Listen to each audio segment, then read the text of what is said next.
말씀은 골로새서 4장 2절의 말씀입니다. 신약성경 327페이지에 기록되어 있는 하나님의 말씀 한 절입니다.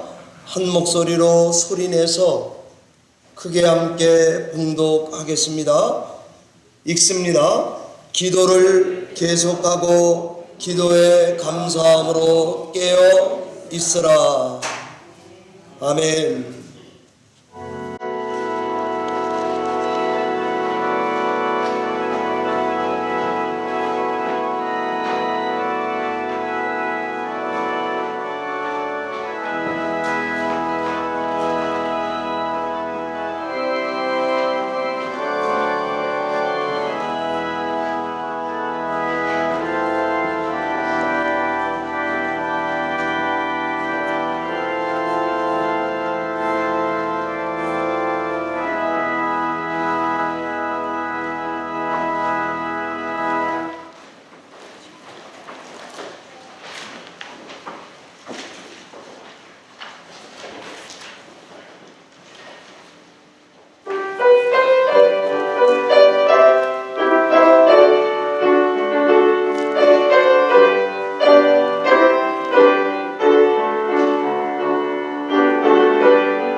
기도하겠습니다. 하나님 아버지, 2년 만에 찬양대를 세워주시고 우리의 예배를 위로하시고 축복해 주셔서 감사를 드립니다. 이 귀한 복된 예배에 우리를 앉히셨사오니 우리를 성령 안에서 하나로 묶어주시고 생명의 말씀으로 이 시간 우리 모두 다 건강해지는 복된 시간 되게 해 주실 줄 믿습니다.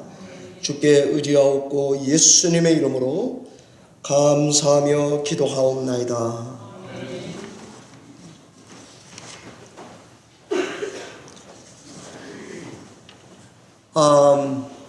제가 사실 우리 찬양대 끝나고 나면 박수 치고 싶었는데 지금 늦었지만 칠까요?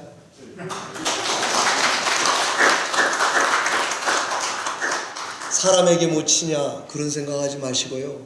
이 예배 자체에 하나님께 감사해서 박수를 드린다 이렇게 생각하시면 되겠습니다.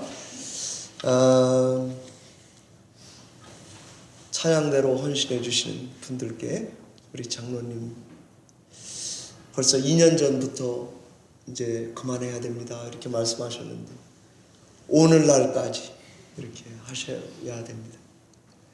너무 감사를 드립니다. 기도는 이렇게 하라, 바울의 기도 말씀을 증거하겠습니다. 저는 지난주 야베스를 예로 왜 우리는 적극적으로 기도해야 하는지를 증거했습니다. 오늘은 사도 바울을 예로 적극적으로 기도하면 뭐가 다른지를 증거하도록 하겠습니다.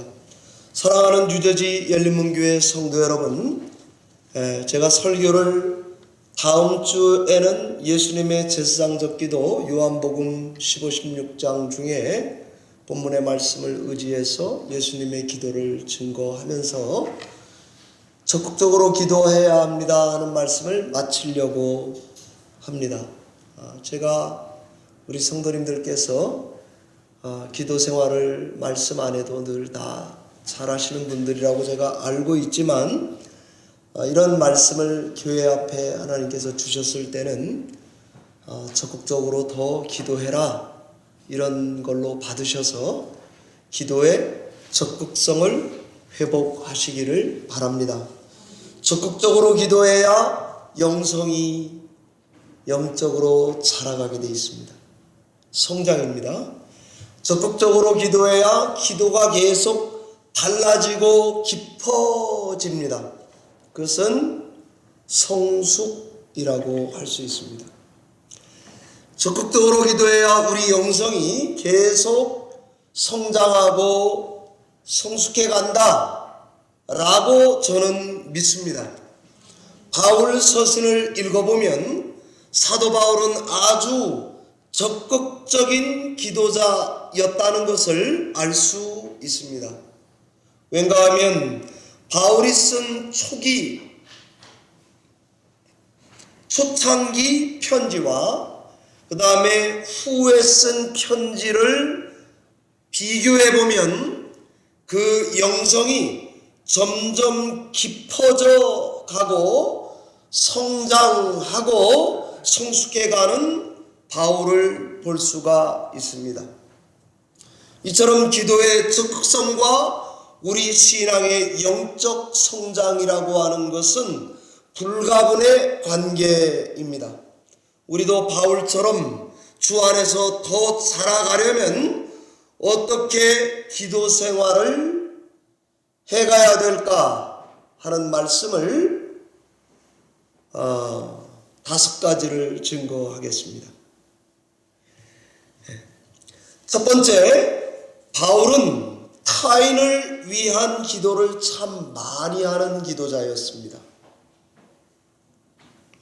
바울 서신에 나오는 바울이 하는 기도의 내용을 잘 보면 그 기도의 대부분이 좀 우리와는 달리 다른 사람들을 위해서 기도하는 양이 굉장히 많습니다.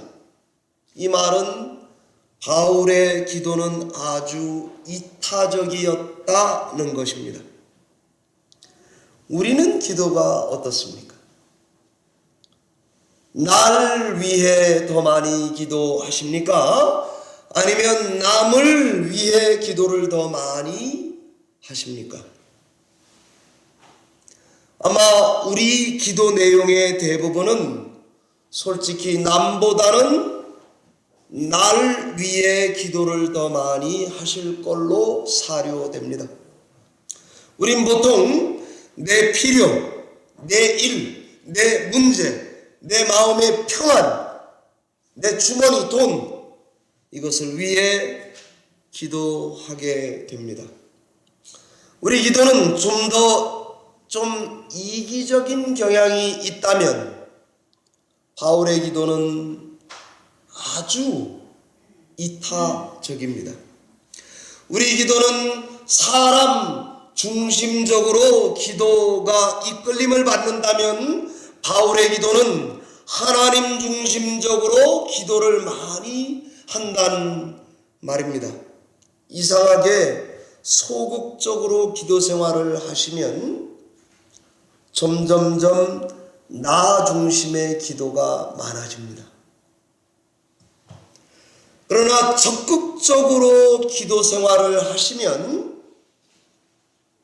이 처음엔 잘 몰라도 하나님 중심적인 기도, 다른 사람을 위한 기도를 더 많아지게 됩니다. 그러니 우리도 기도 생활에 소극적이면 소극적일수록 자꾸 자기에게, 인간에게 나 중심적으로 기도하게 될 것이고, 그렇게 기도하시면 매가리가 없을 것입니다. 그러나 우리 기도가 바울처럼 타인을 위한 기도의 숫자를 억지로라도 늘려간다면 우리 기도는 하나님 중심으로 그의 나라와 그의 의를 위해 기도하게 될 것이고, 점점점 적극적으로 기도하는 여러분의 신앙을 만나게 될 것입니다. 우리도 바울처럼 적극적으로 기도해서 남을 위한 기도가 내 기도 내용에 더 많아지시고, 하나님 중심적으로 기도의 맛을 누리는 그런 축복이 저와 여러분에게 있기를 바랍니다. 두 번째, 바울은 꾸준히 기도하는 사람이었습니다. 누군가 꾸준히 기도할 수 있다는 것은 그건 바로 적극적인 기도 자세에서만 나오는 것입니다. 꾸준함은 적극성이 있을 때 가능합니다. 바울의 기도의 빈도수, 그가 기도하는 규칙을 보면 우리랑 또 그게 약간 다릅니다. 그는 꾸준히 정기적으로 규칙적으로 기도했다는 사실을 잊지 말아야 되겠습니다. 데살로니가전서 5장 17절에 보면 우리가 다 아는 대로 쉬지 말고 기도하라 이렇게 명한다고요. 데살로니가 후서 1장 11절에 보면 이러므로 우리도 항상 너희를 위해서 기도함은 그런다고. 골로새서 1장 3절은 너희를 위해 기도할 때마다 그런다고. 골로새서 1장 9절은 너희를 위하여 기도하기를 그치지 아니하고 그럽니다. 바울 서신 거의 어디든지 열어보면 기도가 단발적으로 한 것이 아니고 수시로 규칙적으로 기도하는 바울을 만나게 됩니다. 우린 보통 언제 다른 사람들을 위해서 기도하시게 되나요? 아마 그 사람에게 문제가 생겼다는 이야기를 목사님으로부터, 성도로부터 전해 들으면 야, 이 사람이 위해서 기도해야 되겠다 그럴 것입니다. 그 사람이 뭐 때문에 힘들다더라, 일이 터졌다더라, 그러면 기도를 그때부터 시작하게 됩니다. 우리가 기도하는 걸 보면 날 위해서는 그래도 간헐적으로 쉬긴 하지만 꾸준히 기도합니다. 그런데 남을 위해서는 기도가 불규칙적이고 보통 일이 터져야 기도합니다. 반면에 바울의 기도는 정기적이고 규칙적이고 그렇습니다. 우리 기도는 불규칙적이고 비정기적입니다. 바울은 일 터지기 전에 사전에 선제적으로 예방적으로 기도하는 것이 될 수밖에 없습니다. 왜요? 꾸준히 기도했기 때문에. 그러나 우리는 사후에 일 터지고 남을 위해서 그것도 불규칙적으로 기도를 하게 되지 않습니까? 그러니 우리도 바울처럼 미리미리 규칙적으로 정기적으로 하나님께 나아가서 일 터지기 전에 기도하는 습관을 들여야 되겠습니다. 그게 언제일 줄 알아요? 모르기 때문에 계속 기도하는 것입니다. 언젠간 맞아요. 비 오게 해달라고 하여튼 1년에 계속 기도해 보세요. 한 20번은 맞아요. 그 희한하죠, 그죠? 그런데 그게 기도의 비밀입니다. 세 번째, 바울의 기도 세 번째입니다. 하나님의 말씀으로 기도했다는 것입니다. 많은 경우 우리 기도가 잘못되는 이유가 있는데 뭘 기도해야 될지 몰라서입니다. 우린 내가 제일 많이 근심하고 걱정하는 것, 내가 생각할 때 발등에 불, 그게 뜨거우면 그 다음에 친숙한 말로 내 식으로 하나님 앞에 기도하지 않습니까? 계속 이런 식으로 기도 생활을 해가다가는 신앙생활의 기도의 불이 점점점 식어져 가게 돼 있습니다. 어떻게 알까요? 여러분의 목사님이 그렇게 살아서 알고 있습니다. 이걸 벗어나려면 어떻게 기도 생활을 해야 하는가? 성경 말씀을 따라 붙들고 기도하는 길밖에 없습니다. 바울의 유명한 기도, 에베소서 1장에 긴 기도가 있습니다. 바울의 유명한 기도, 골로새서 1장 9절 이하에 바울의 기도가 있습니다. 바울의 중간중간에 뭉텅뭉텅 나오는 기도들을 가만히 보면은요, 구약 성경에 능통하여 하나님의 말씀의 정수를 깨닫고 그 말씀을 자기 기도 속으로 꾸겨서 집어넣고 있는 바울을 보게 됩니다. 이게 무슨 말인가 하면 성경 평소 때 읽었다는 이야기입니다. 그런데 읽은 정도가 아니고 그 말씀에서 자꾸 깨닫게 된 거예요. 그렇구나. 와, 그렇구나. 그리고는 그것을 기도로 옮겨놓게 된 것입니다. 성경으로 기도하면 하나님이 성경으로 말씀하시니까 우리 기도에 힘이 딱 붙습니다. 그래서 말씀을 붙들고 기도하라는 말씀을 저는 하고 싶은 것입니다. 말씀 내용들이 기도에 포함되다 보니까 좋은 점이 있어요. 내 뜻보다는 하나님의 뜻 쪽으로 자꾸 기도가 나가요. 좋잖아요. 사람 중심보다는 하나님 중심적으로 기도가 자리를 잡아갑니다. 우리는 항상 기도 제목들이 애매모호 두리뭉실하다고요. 지난주도 했던 거 오늘 또 하려고 그러니까 재미가 없어요. 기도 안 한다고요. 집어치우게 된다고요. 그런데 말씀을 붙들고 기도하면 기도가 굉장히 어제 다르고 오늘 다르고 새로워지고 있는 것을 경험하셔야 합니다. 이걸 경험을 많이 하면 할수록 애매모호하고 지루한 기도 시간이 안 됩니다. 같은 언어를 반복하는 기도 습관에서 벗어나게 됩니다. 단조로운 느낌보다는 이게 굉장히 오묘한 느낌을 갖게 돼서 말씀을 붙들고 기도하면 기도가 자꾸 강해지고 다양해지고 변화돼가는 것을 느꼈습니다. 저는 성경을 읽다가 제가 전에 설교 시간에도 말씀드렸는데 아침에 새벽에 오면은요, 또는 어떤 작전 기도를 할 때 제 습관 중에 하나가 성경을 소리내서 읽습니다. 여러분 한번 소리내서 읽어보세요.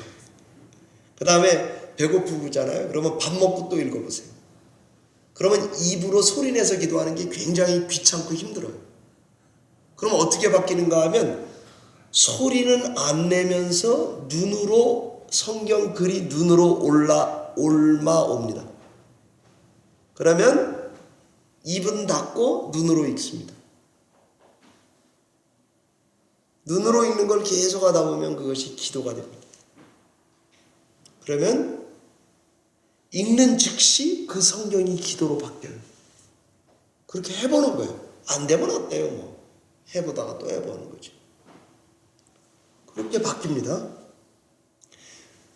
또 저의 하나의 노하우는, 저는 아버지가 되게 저한테 스토리가 있기 때문에 하나님 아버지, 그 아버지를 한 20분, 10분 불러요. 아버지만. 그러면 기도의 마음이 확 열려요. 그리고는 기도줄이 탁 잡히고 그 다음에 기도를 할 수 있게 되더라고요. 아버지를 한 20분 부르면 20명의 아버지가 오는 게 아니고 생각 많이 하고 적은 건데요. 아버지 한 20분 부르면 20명의 아버지가 이렇게 걸어오시는 게 아니에요. 그냥 계속 부르면 하나님께서 그 다음에 기도할 수 있도록 열어주더라 이 말입니다. 사람마다 다 다르니까 내가 하나님께 기도해서 내가 살 수 있는 길, 그것을 열어서 가야 되는데, 공통적인 것은 말씀을 붙들고 기도해야 기도가 오래 뜨겁게 더 기도할 수 있습니다. 제가 제 아내를 참 사랑합니다. 예배 시간에 이렇게 얘기해서 죄송하지만 언제 하나님께 감사하느냐, 이건 지금 아내한테 얘기도 안 했어요. 제가 4시 반에 때면 정확히 딱 일나거든요. 일나가지고 그 다음에 아내가 조금 더 자게 일부러 늦게 깨워요. 제가 늘 하는 일을 지금 말씀드릴게요. 그 다음에 아내를 갑자기 깨우면 일하시는 분이라 피곤할까봐 제가 유튜브에서 음악을 찬송가를 딱 틀어놓습니다. 그래서 한 5분, 10분 정도 귀가 달궈진 다음에 일어나시라고 틀어놔요. 그럼 이제 아내가 뭐 뒤척뒤척 하다가 저랑 똑같은 파라서 게을른 파예요. 늦게 있나거든요. 그럼 이제 있나요. 그 다음에 이제 씻고 뭐 준비하십니다. 그러면 제가 이제 언제 참 감사하다 이렇게 생각이 되는가 하면, 지금 좀 이따 버스 타러 가야 돼요. 한 5분에서 10분 후에는 지금 나가야 돼요. 그래야 스쿨 넘버 4 앞에 오는 버스를 타요. 제가 새벽기도 오기 전에 꼭 아내를 거기까지 모셔다 놓고 그 다음에 새벽기도를 오거든요. 그래서 제가 항상 5분 전, 7분 전 꼭 교회를 도착해요. 그 일을 해야 되기 때문에. 왜냐면 그 흑인도 계시고 뭐 가끔 그러면 제가 마음이 안 놓여지더라고요. 새벽이라. 그래서 이제 그렇게 한단 말이에요. 근데 아내가 나가기 전에 성경을 읽어요. 한 10분 정도. 아니, 늘 그러지 않지만 많은 시간이 성경을 읽고 가요. 또 어떤 때는 저녁에 와서 밤이나 뭐 잠이 안 와가지고 일찍 일어나 있으면 그 테이블에 앉아서 성경을 써요. 제 아내는. 저는 잘 쓰지 않아요. 근데 아내는 써요. 이게 이제 물어봐요. 좋냐고. 좋답니다. 계속하라고. 그러죠. 저는 안 해요. 아내는 써서 은혜 받나 보죠. 그 다음에 아내는 그 시간 10분을 성경을 막 이렇게 흔들어가면서 읽으면 참 하나님께 감사하다. 너무 많이 사모가 되나 보다.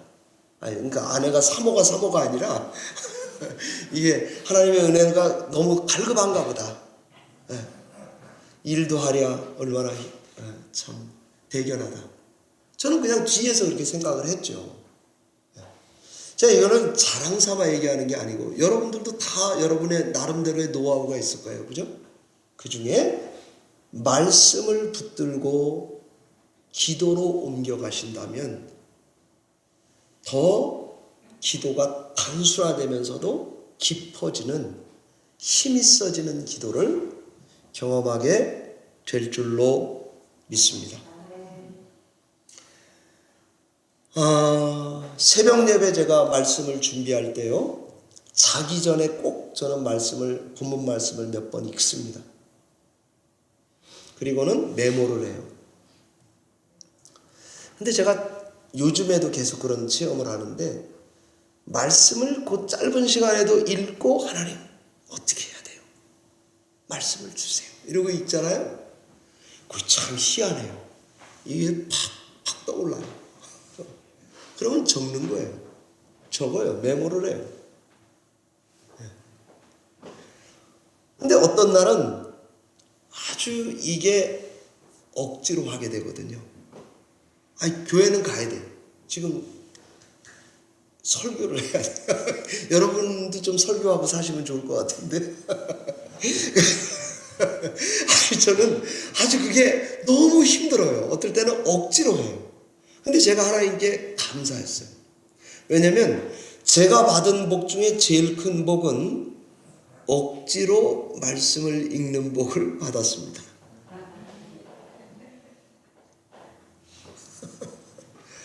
여러분, 오늘 설교를 굉장히 맥없이 들으시는군요. 정말입니다. 내가 뭔 복을 이렇게 예수 믿고 이렇게 받았나 생각하니까요, 말씀 전하는 복을 받았는데 그게 늘 해피하지가 않아요. 그런데 억지로 해도 은혜가 돼요. 그 좋더라고요.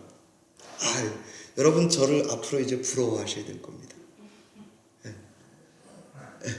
진짜 부러우시면 나 신학교 가서 목사 되셔가지고 다시 또 하시면 되고 그러세요.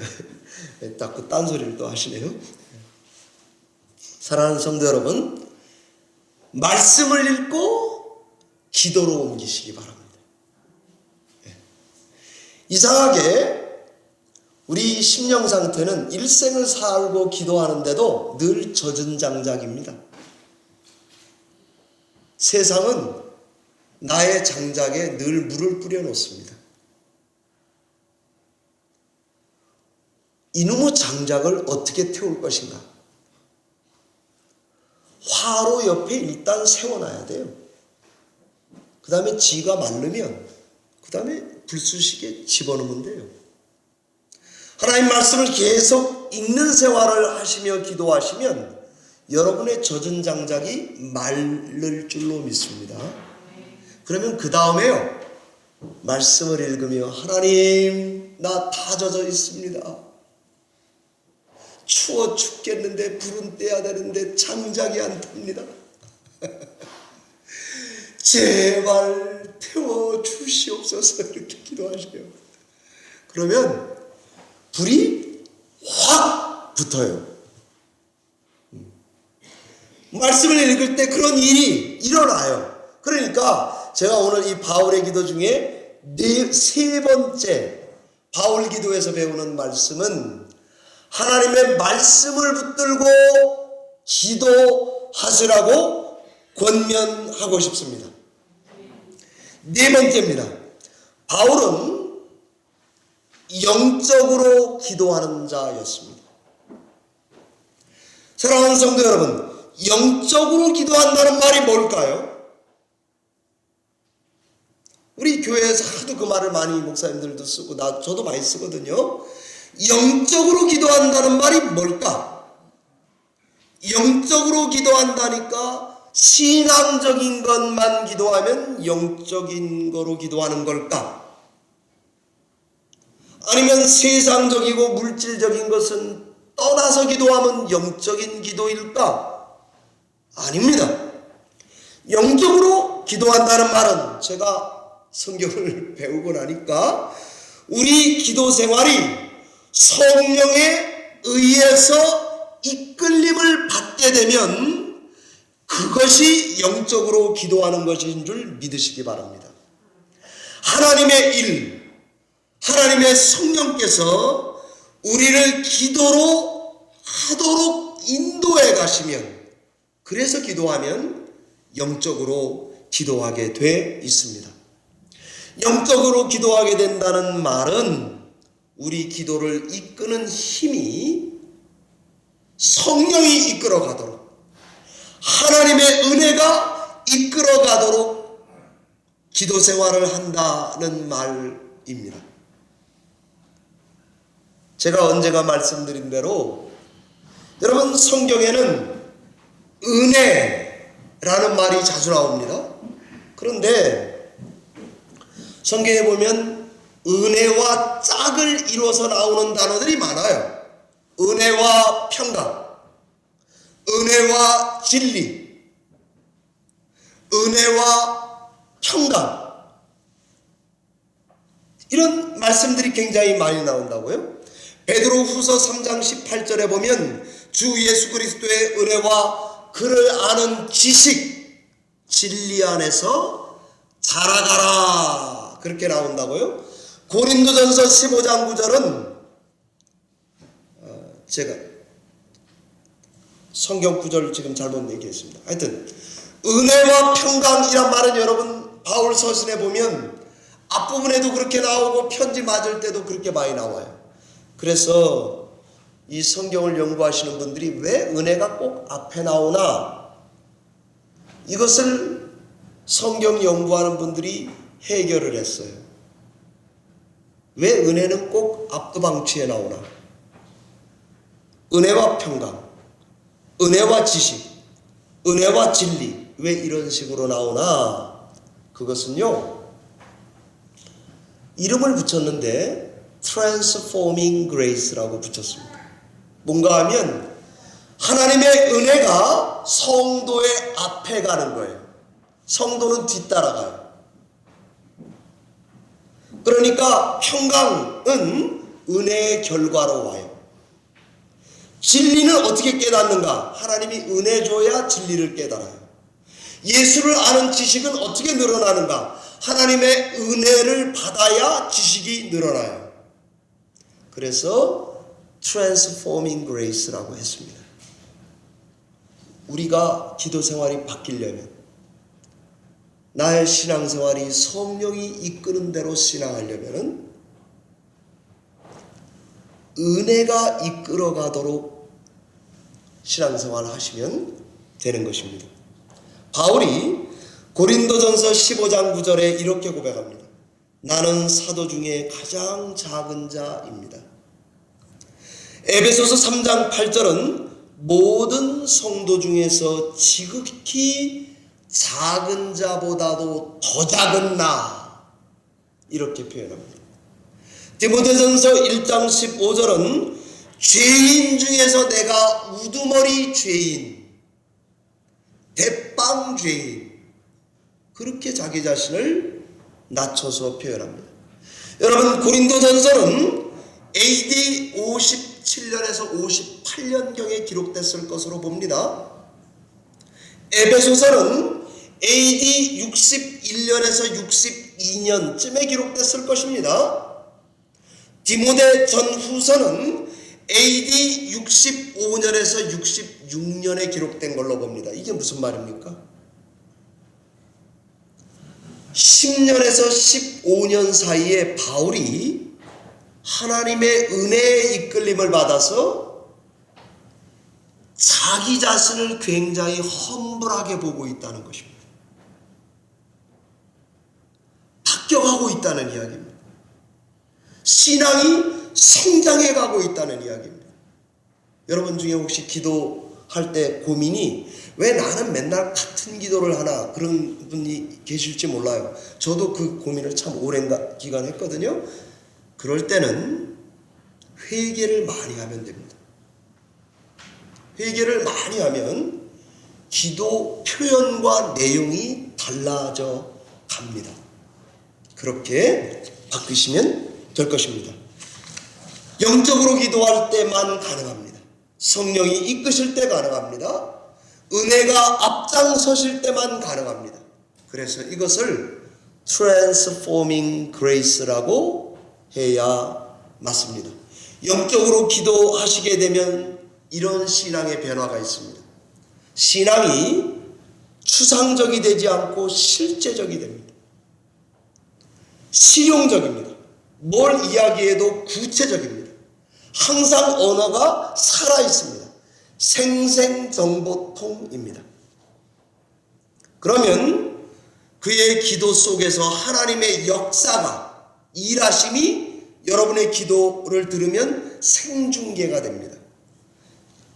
이것이 성령의 사람들의 특징이라고 할 수 있습니다.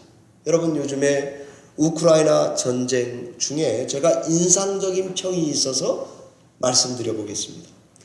우크라이나 전쟁을 이렇게 평가하는 게 인상적이었습니다. 걸프전 때는 CNN이 결정적인 역할을 했다는 것입니다. 텔레비요.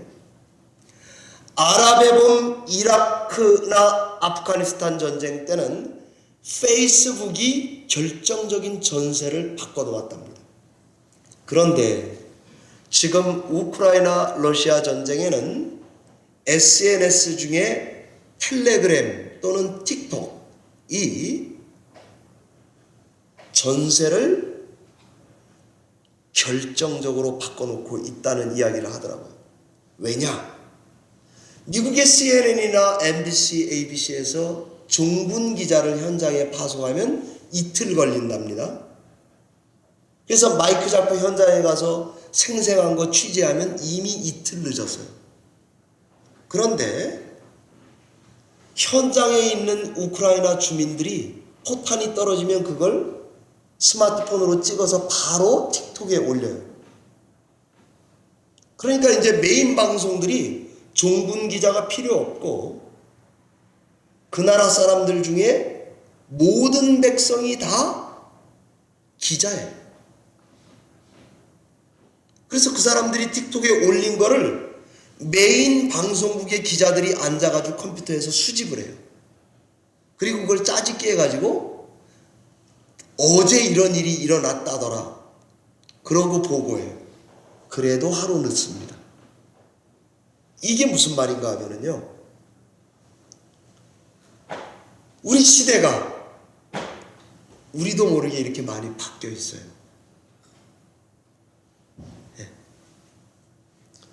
우리 성도님들의 기도가 생생해지고 하나님께 생생정보통과 같이 기도가 살아있는 기도, 내가 울부짖는 아마르 기도, 지난주 제가 설교한 대로 그런 기도자가 되시려면 내 속에서 성령께서 역사하시고 어떻게 일하시는지 이거를 증언하는 기도를 하셔야 기도가 새로워질 것입니다. 다섯 번째 말씀을 전하고 마치겠습니다. 다섯 번째, 바울의 기도의 특징, 제가 이렇게 잡았습니다. 바울처럼 그 자리에서 기도하라고 말씀드리고 싶습니다.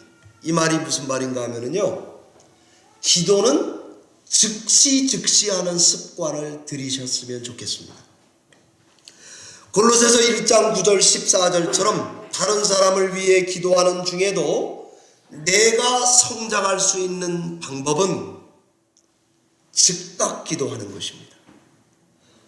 함께 기도하는 것입니다. 성경에 보면 바울이 여러 가지 표현을 많이 해요. 손을 들고 기도합니다. 사도행전에 보니까 에베소 장로님들이 부둣가에 나왔을 때 무릎을 꿇고 기도합니다. 에베소서에 보면 노래로 시로 찬미로 기도하라고 명령하고 있습니다. 저는 목사가 해야 될 일 중에 제일 긴급한 것은 기도라는 것을 요즘에 이제야 와서 깨닫고 있습니다.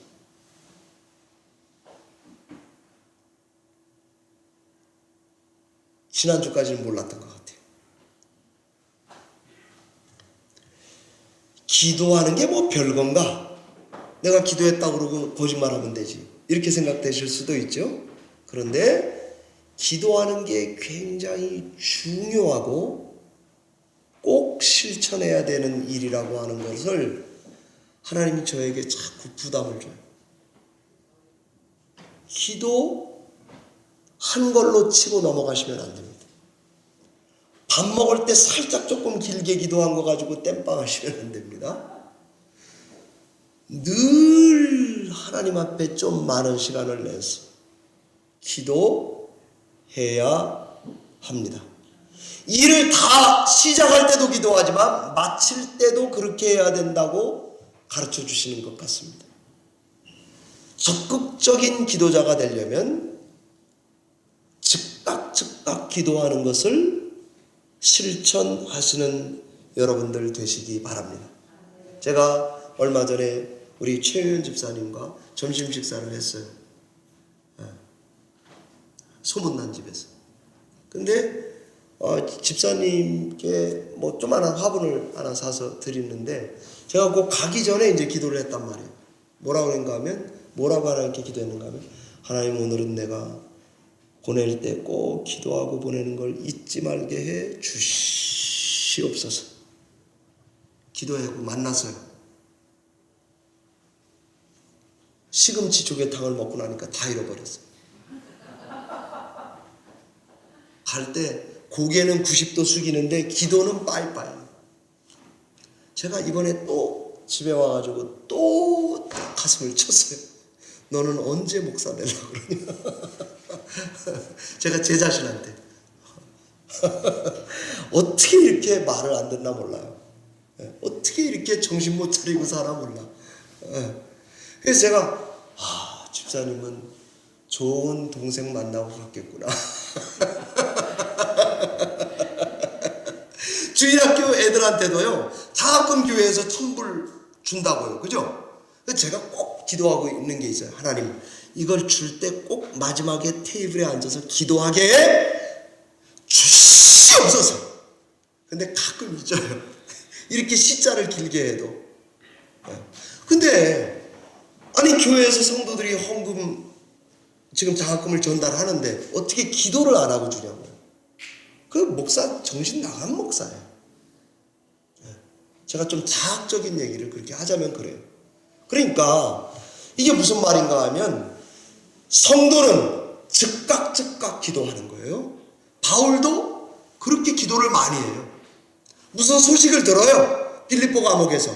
그러면 즉시 기도해요. 네. 데살로니가 교회가 지금 어렵다더라. 말 들어요. 데살로니가 전서 가보세요. 즉시 기도합니다. 자기가 감옥에 있든지 어디 있든지 상관없어요. 하나님 앞에 즉시 기도하는 것을 꼭 실천하시기를 바랍니다. 사람도 듣지만 하나님 들으세요. 하나님도 듣지만 사람도 들어요. 제가 우리 교회 이거 갑자기 그 생각이 나더라고요. 우리 교회 처음에 여기 지금 6년 전에 여기 교회 올 때요. 존이랑 저쪽 그 테이블에서 만나서요. 근데 저는 이 교회를 꼭 오고 싶은 거예요. 그래서 제가 어떻게 할게요? 존이랑 이제 다 속사정을 했어요. 우리 교회 이 건물을 좀 빌려달라. 자기가 생각해 보겠다는 거예요. 하여튼 생각은 늘 다 길게 하더라고요. 그래서 제가 그랬죠. 기도하자고.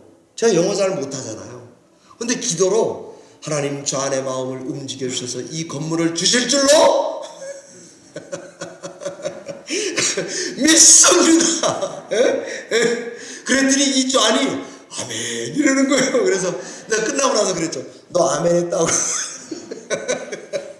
아니 장난이지만 진짜 그랬어요. 그랬더니 좌안이 그 다음에 계약서를 가져오더라고요. 그래서 제가 나 장난친 건데. 여기 교회 그렇게 여러분들 다 그렇게 와서 앉아 있는 거예요. 안 믿어지시죠? 제가 그렇게 장난을 잘 쳐요. 여러분, 제가 연상을 하나 또 해볼게요. 마치 100층 건물이 있다고 생각합시다. 아파트에 56층에 부부가 살아요. 그런데 1층부터 올라가려니까 엘리베이터가 작동이 안 돼요. 그래서 아내에게 그랬어요. 여보, 운동경 우리 집에까지 걸어서 올라갑시다. 55층까지 걸어서 왔다고 상상해 봅시다. 아내가 이렇게 이야기합니다. 오 마이 갓. 차에다가 집 열쇠를 놓고 왔다는 것입니다. 아니 나는 이 설교 준비하면서 딱 그거예요. 성도가 기도하는 것을 잃어버리는 것은 자기 집 키를 차에다 놓고 운동 겸 올라오는 것과 똑같습니다. 꼭 그렇게 하면 희한하죠. 다시 키 가지러 내려가야 될 사람은 내가 아니고 아내처럼 보입니다. 참 희한해요. 기도가 왜 적극성을 띠지 못할까? 저는 지금 전한 5가지에 근거해서 기도는 적극적으로 기도하는 게 살 길이다라고 믿습니다. 말씀을 맺겠습니다. 존 파이퍼 목사님이 한 수년 전에 낸 책 중에 병상의 은혜라는 책이 있습니다. 한국의 기도의 목사님 정필도 목사님이 돌아가셨습니다. 그 정필도 목사님의 사위가 제가 박사과정을 할 때 저랑 같이 박사과정을 같이 공부했어요. 그 사위가 하와이에서 목회하시는 분이거든요. 그런데 그 아버지 자기 장인어른 자랑을 그렇게 하더라고요. 기도의 사람이라고. 근데 제가 왜 지금 이 존 파이퍼 목사 돌아가셨지만 하여튼 하나님의 일을 다 하고 돌아가는 건 인지상정이에요. 이어령 씨도 돌아가셨죠, 그죠? 그도 맨 마지막에 마지막 수업이라는 책을 내고 돌아가셨는데 제 책상에 보면 지금 마지막 수업을 자꾸 한 2-3번 반복해서 읽고 있어요. 하도 생각이 깊어서. 너무 참 바빠요. 할 일 많고 진짜. 그런데 이 존 파이퍼 목사님을 제가 미국 목사님 중에 존경하는 이유가 있습니다. 기도의 사람입니다. 병상의 은혜라는 아주 얇은 책을 내셨는데 이게 이렇게 책이 되어 있습니다. 당신이 죽을 병이 걸렸어요. 그래서 병원 생활이 시작됐습니다. 그러고 나니까 자기 속의 마음에 어떤 생각이 드는지 10가지로 정리해서 책을 집필을 했습니다. 그리고 이런 생각이 들 때 성경은 어디서 내가 찾고 은혜를 받았는지 성경 구절을 다 거기다가 붙여 놓았습니다. 참 부럽습니다. 저도 무슨 일이 있으면 꼭 이 목사님처럼 따라와서 살아야지 그 생각이 들어요.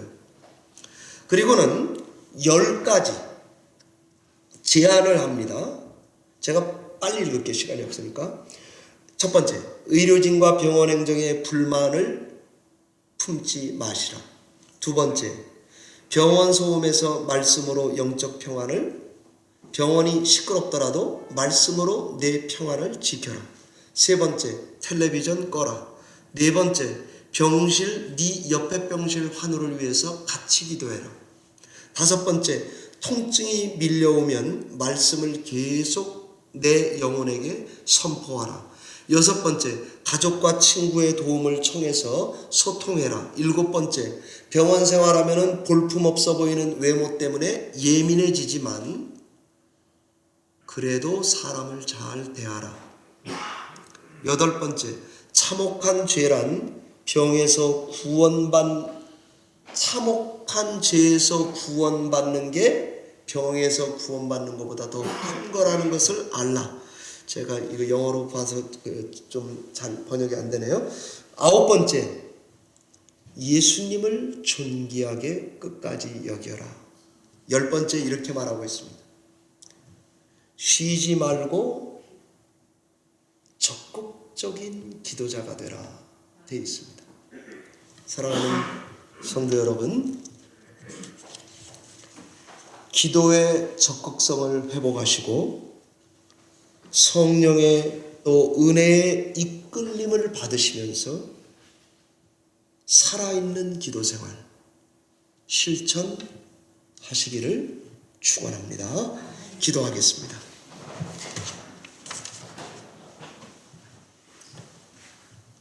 하나님 아버지 감사합니다.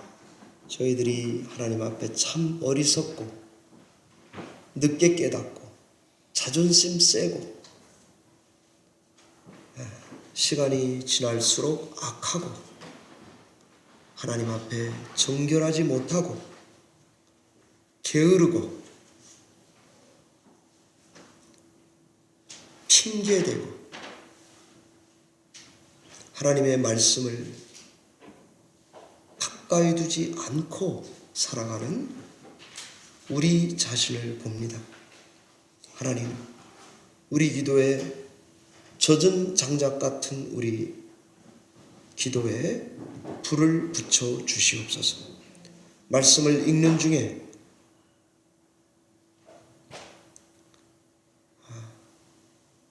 우리에게 이런 변화가 일어나서 말씀이 내 심령을 때릴 때에 성령의 불이 내 안에서 일어나도록 은혜를 베풀어 주시옵소서.